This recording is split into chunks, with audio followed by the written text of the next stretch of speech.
네, 서울 강서구청장 보궐선거 패배 이후 국민의힘이 당직을 개편하면서 쇄신 작업에 나섰습니다.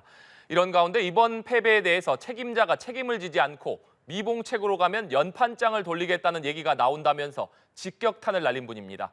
국민의힘 홍문표 의원과 오늘 자세한 얘기 나눠보겠습니다. 의원님 어서 오십시오. 네, 안녕하십니까. 네, 오랜만에 뵙습니다. 오랜만입니다. 네, 의원님. 이번 보궐선거 패배 이후에 책임 있는 사람들이 제대로 책임져야 된다 이런 목소리를 내서 주목받고 계신데 먼저 이번 선거에서 국민의힘이 패배한 이유 어디에서 찾고 계십니까? 뭐 여러 가지 이유가 있습니다만은 첫째는 이번에 경선을 한 당사자가 네, 도와주지 않은 문제가 상당히 내용적으로 뼈가 아팠습니다. 두 번째는 집권당이 조금 자만을 하고 뭐 권력이랄까 집권이라는 어떤 이름으로 이 선거를 치르려고는 네, 그런 모습이 지역에서 도리어 반감심이 있었지 않는가. 또 그다음에는 이제는 구청장은 구청장 선거로 우리 집권당이 잘 아우려서 가야 되는데 이게 마침 전국 대통령 선거 버금가는 네. 그런 판으로 벌려놓으니까 지역에서는 이게 구청장 선거냐 이게 무슨 대선이냐 하는 이야기가 시장이나 곳곳에서 저도 현장에 한 3번 갔었습니다만은 지금 무슨 얘기냐면은 그 지역에 수건 사업들이 있거든요. 그거를 집권당은 해준다. 야당은 못 할 거다. 뭐 이렇게 비판하는 거거든요. 그걸 이제 최근에 와서 제가 자주 쓰는 얘기인데 생활 정치라고 그럽니다. 실용주의, 실용적인 생활. 거기에 필요한 걸 지역민에게 우리가 제시하고 해결해 준다고 했다면은 저는 상당히 변화가 오고 이렇게 큰 차이로 패하지는 않았다고 봅니다. 네. 선거 전략에서 좀 문제가 있었던 것 아니냐 이런 말씀이신데 네네. 말씀해 주신 대로 구청장 선거인데도 불구하고 여야 지도부가 그야말로 뭐 총력전을 벌였고 또 국민의힘에서도 다선 중진 의원 또 스타 정치인들 여러 의원들이 모이면서 전국구 선거 못지않은 선거로 치러졌습니다. 말씀하신 대로 이번 선거가 이렇게 전국구 선거로 치러지게 된 배경은 어디에 있다고 봐야 될까요? 그러니까 이 강서라는 내년 지방 내년 총선. 네. 총선을 앞두고 이겨야 된다는 이제 강박감이 있었던 거죠. 우리 당에서. 네. 그래서 이번에 슬로건만 해도 뭐 힘 있는 후보 그렇게 하면 안 됩니다. 일 잘하는 후보 네. 이렇게 갔어야 돼요. 일 잘하는 후보. 그런데 우리는 힘 있는 후보는 크게 보이고 강한 모습을 집권당이 갖고 있는 프리미엄을 최대로 여기다 활용해보자. 그래서 당선시키자. 이 강박관념이 너무 네. 우리가 강했던 것이다. 이렇게 나름대로 진단을 합니다. 네, 알겠습니다. 특히 강서구에는 충청 출신 출향인들이 30%가량 차지하는 것으로 알려지면서 충청 출신의 뭐 정진석, 정우택 의원이 명예 공동 선대위원장으로 뛰기도 했고 또 의원님께서도 뭐 여러 차례 가셨다 이런 말씀을 주시기도 하셨는데 아무래도 큰 격차로 패배를 했기 때문에 충청권 의원님들 또 의원님께서는 대표적인 충청을 대표하는 중진 의원이시기 때문에 충청 지역 의원님들이 좀 느끼는 위기감도 남다를 것 같습니다. 아마 수도권 못지않게 지금 위기감을 갖고 있는데 네. 의원들은 지금 솔직히 표현을 다 않는데 지역에 요즘에 내려가 보면은 그 반응이 금방 나옵니다. 뭐 국정감사라든지 각종 모임 때문에 못 내려갔다가 최근에 좀 이렇게 일요일, 토요일 이렇게 내려가 보면은 네. 아, 여기 다닐 기분이 있습니까? 이렇게 반문을 해줘요. 그게 지역민들의 반응이라고 저는 보는 겁니다. 그렇게 이제는 민도가 높아져서 이 조직 속에 있는 당원은 조직으로 관리할 수가 있는데 국민들은 그렇게 안 됩니다. 국민들은 마음을 얻어야 되거든요. 네. 마음을 얻는 정책, 그런 어떤 정당, 이 모습으로 우리가 틀을 바꿔야 된다.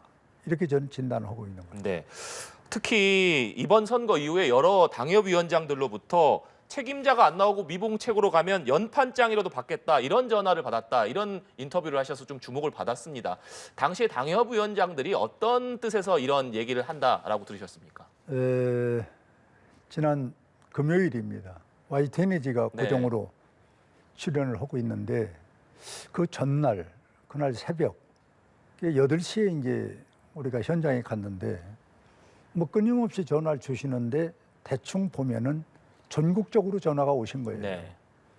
경상권, 영남권은 전화 주신 분이 없고 대다수 이런 얘기입니다. 원외는 당에서 불러주지도 않고 그리고 어디 가서 하소연을 할 수가 없다.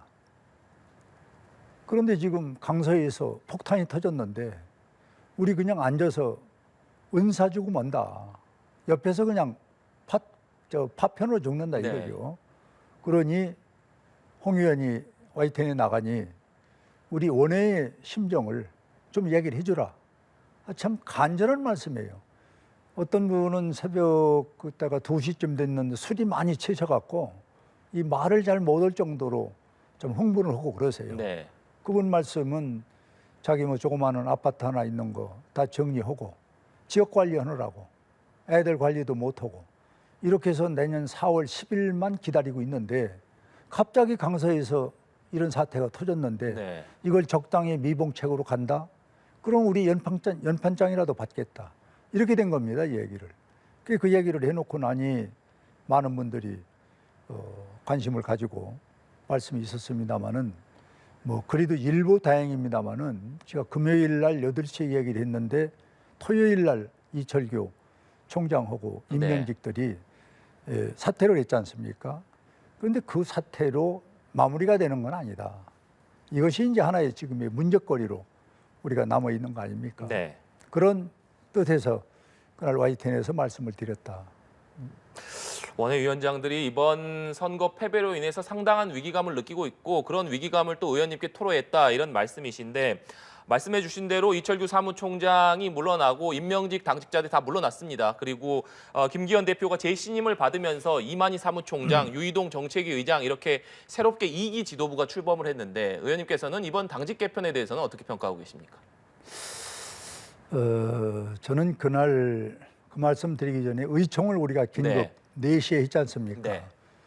그때 제 입장에서 얘기를 안 할 수 없어서 지금 말씀드린 그 얘기를 했어요.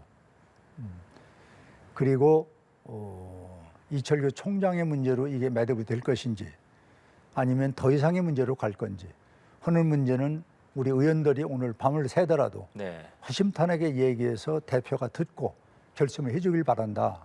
이렇게 저는 얘기를 했는데 그날 얘기 중에 제가 힘주어 말씀을 드린 거는 우리 당은 구성원이 당원, 그다음에 지구당 위원장, 그 속에는 현역이 있고 원외가 있지 않습니까? 그런데 우리는 현역보다는 원외가 훨씬 더 많습니다. 그렇다면 원외 얘기도 들어서 당 수습 방안을 나와야지 원내만 갖고 이거를 수습하는 것은 안 맞는다. 그러니 긴급 이 원외 모임을 갖는다든지 소리를 듣는 그 대표가 이 방법을 빨리 취했으면 좋겠다.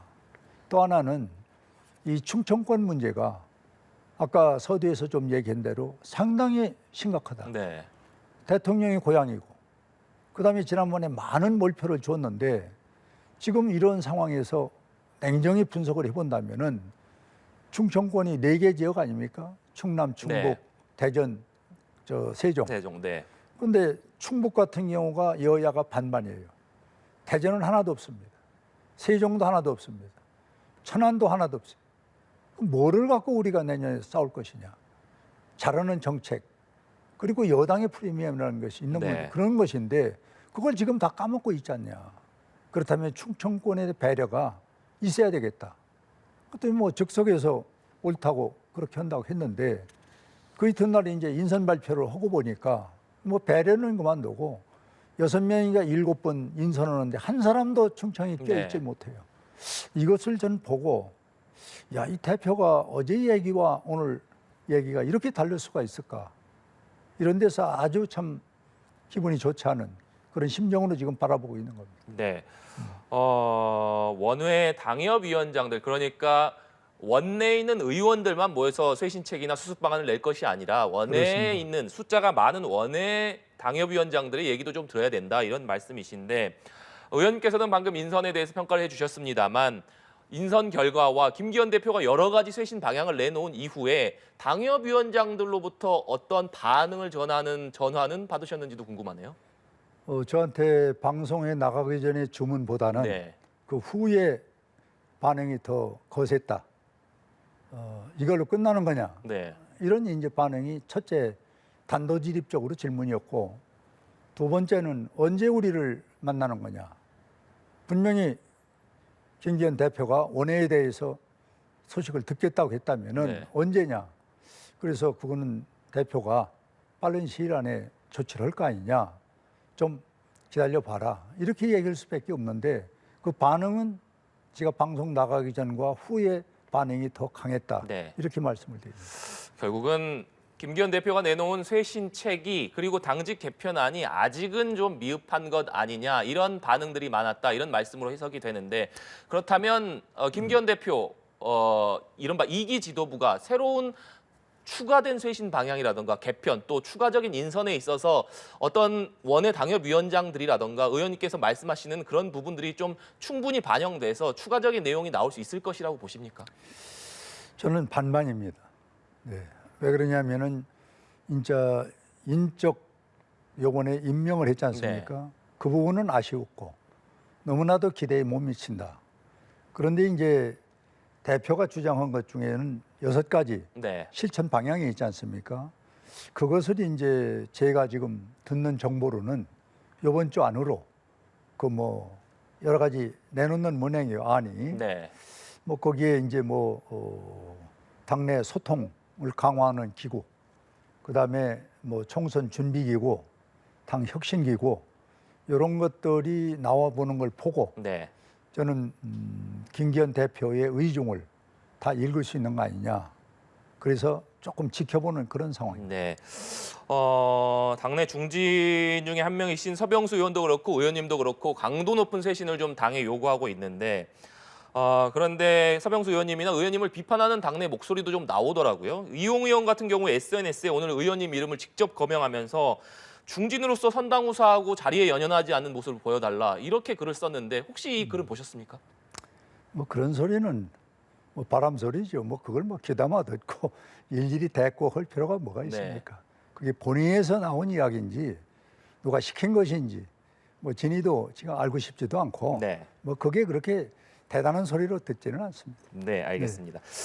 앞서서 김기현 대표가 말씀해 주신 여러 가지 쇄신 방향 중에 앞으로 당정대 관계에서 당의 주도적인 역할을 좀 강화하겠다 이렇게 얘기를 하면서 주목을 받고 있습니다. 당내 일각에서는 그동안 당정 관계가 너무 좀 수직적인 관계 아니냐 이런 얘기들이 있었던 것도 사실이거든요. 이 부분은 어떻게 보십니까? 뭐 그날 우리가 4시간 토론 끝나고 네, 그 말미에 그 대표가 마무리 얘기를 그분이 했어요.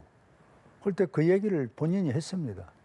이제는 수직 관계가 아니라 형평의 원칙을 맞춰서 네, 헐소리를 하고 그리고 또 듣고 그리고 조정해서 잘하겠다. 한번 믿어달라. 그리고 내 정치적 모든 운명을 걸겠다. 이렇게 얘기를 하니까 뭐 더 이상 거기서 얘기할 수가 없어서 많은 분들이 수긍을 했다고 봅니다. 네.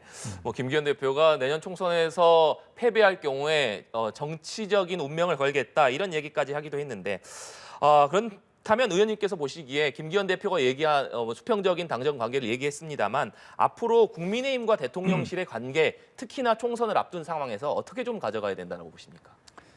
지금 뭐 지적했던 몇 가지 사항들 대통령은 국가를 통치하는 분이기 때문에 대통령의 얘기를 전혀 무시한다든지 듣지 않고 당을 운영하는 것은 저는 안 맞는다고 봅니다. 네. 저도 당에 요직에 몇 번 있어봤지만은 대통령과는 교감을 수시로 해야 됩니다. 그런데 문제는 국민의 잣대로 놓고 볼 때 정부가 못하는 거를 당이 해줘야 되거든요. 또 당이 때로는 욕을 먹어줘야 됩니다. 이제 이런 역할 분담을 또 역할을 당에서 얼마나 만큼 해낼 것인지 그러면 정부와 좀 마찰이 있을 수도 있어요. 네. 그러나 그건 발전적인 마찰이죠. 이제 이런 정도의 관계는 나는 설정이 돼야지 그냥 지금 같은 그날 뭐 김기현 대표가 몇 번 그 용어를 쓰던데 지금 같은 당정 관계는 아니다. 분명히 달라진다. 네. 그걸 우리는 한 번은 좀 믿고 싶어요. 네, 알겠습니다. 또 국민의힘이 이번 보궐선거 참패 이후에 수습책 중 하나로 조기 총선 모드에 돌입할 것이다 이런 전망이 나오고 있기 때문에 총선 얘기 특히나 6개월도 남지 않았기 때문에 해볼 수밖에 없을 것 같습니다. 네. 현재 진행되고 있는 국감이 끝나고 나면 대통령실이라든지 정부에서도 총선 출마 희망자들이 본격적으로 지역으로 뛰어들 것이다 이런 전망이 나오고 있습니다. 제가 알기로는 의원님 지역구에서도 뭐 그런 되는 분이 있는 것으로 알고 있는데 네, 네. 본격적인 공천 경쟁이 시작될 것으로 보입니다. 뭐 아무래도 이 선거는 뭐 자유로운 분위기에서 네. 희망 상황이기 때문에 누가 나가라고 하고 나가고 나가지 말라고 한다고 안 나가는 건 아닌데 네. 저는 뭐 어디서 누가 나오든 이제는 지역구에 나오는 분들은 최소한도 그죠? 한 3, 4년이라도 그 지역에 살면서 지역의 동향, 지역의 소위 지리적 여건이라도 네. 뭐 알면서 뭘 하겠다. 소위 지역 발전 아닙니까? 또 지역민의 마음을 또 많이 도와주고 또 그분들의 권익을 위해서 뭐 일해주겠다. 네. 그러려면 최소한도 뭐 한 3, 4년은 그 지역에 살아야 되는 거 아니에요? 그런데 4, 5개월 남겨놓고 내려와서 누구를 만나서 무슨 일을 하겠다는 겁니까? 그래서 저는 이번 공천 과정에 이제 규정이 나올 거 아닙니까? 그러면 지역에 희망하시는 분들은 그 지역의 동향이나 문제점이나 또는 그 지역의 지역민과 눈높이를 맞춰서 3, 4년 정도는 좀 그 지역에서 살면서 한 분들이 최소한의 저는 공천의 요건이 돼야 된다는 것이고 살지 않고 갑자기 4개월, 5개월 전에 내려온다. 그거야말로 낙하산 아닙니까? 이제 이런 시대는 아니죠. 네. 이번에 강서에서 우리가 봤습니다마는 당사자 간의 경선을 해서 거기서 당사자가 패한자가 승복을 안 하니까 이번에 표 차이가는 더 많이 컸다고 봐요. 거기서 만약에 한 몸이 돼서 낙선자나 승자가 같이 움직이고 같이 뛰었다면은 저는 표 차이가 적을 수도 있고 도리어 이길 수도 있는 네. 것인데 그러면 이번에 이렇게 갑자기 준비 안 된 사람들이 무슨 뭐 소위 뭐라고 그럽니까? 낙하산이라니까 백이라고 합니까? 이런 걸 갖고 내려가면은 그 지역은 결국은 또 민주당에 넘겨주는 강서같이 그런 염려와 우려를 안 할 수가 없는 거죠. 네. 그래서 지역구에 나오시는 분들은 준비가 최소한도 3, 4년 전에 있어야 된다. 갑자기 나오는 거는 지역민들이 수준이 높으셔서 받아들이질 않습니다. 네, 알겠습니다. 오늘 말씀은 여기까지 듣도록 하겠습니다. 지금까지 국민의힘 홍문표 의원과 얘기 나눠봤습니다. 오늘 말씀 고맙습니다. 고맙습니다.